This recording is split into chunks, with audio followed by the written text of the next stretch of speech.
प्रभु जगन्नाथ माँ समलेई पाखरे कृतज्ञता ज्ञापन करुच्ची तांकर आशीर्वाद भिक्षा करुच्ची तांकर आशीर्वाद कारण देशर लोकप्रिय प्रधानमंत्री माननीय नरेंद्र मोदी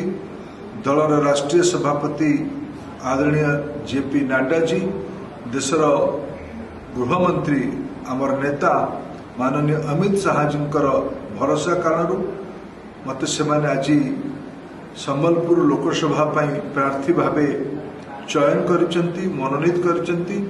मोर पूरा आशा संबलपुर भाई भौणी माने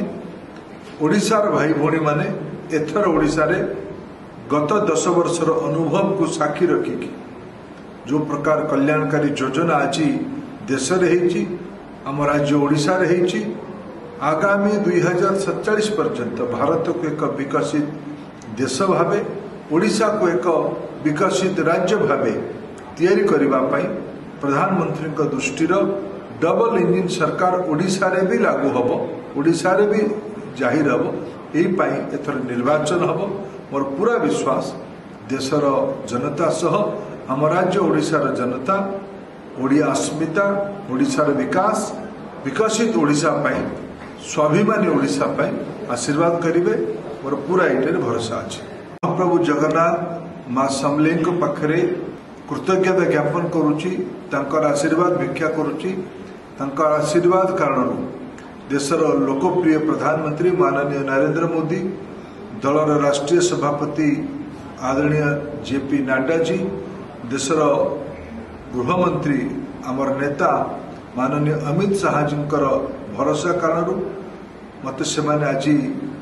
संबलपुर लोकसभा प्रार्थी भावे चयन करिसेंती मनोनीत करिसेंती।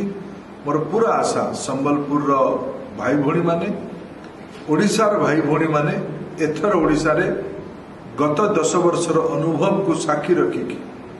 जो प्रकार कल्याणकारी योजना आज देश रे आम राज्य ओडिशा रे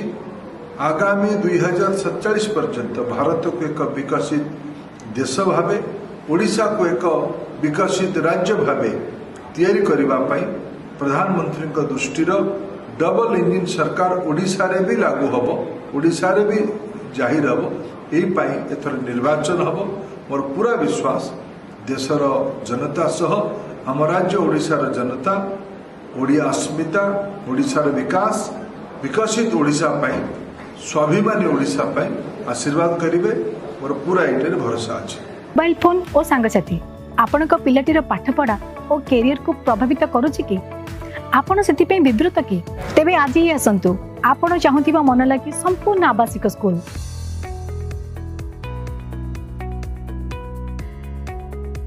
टीएससी गुरुकुल गोठपाटण भुवनेश्वर।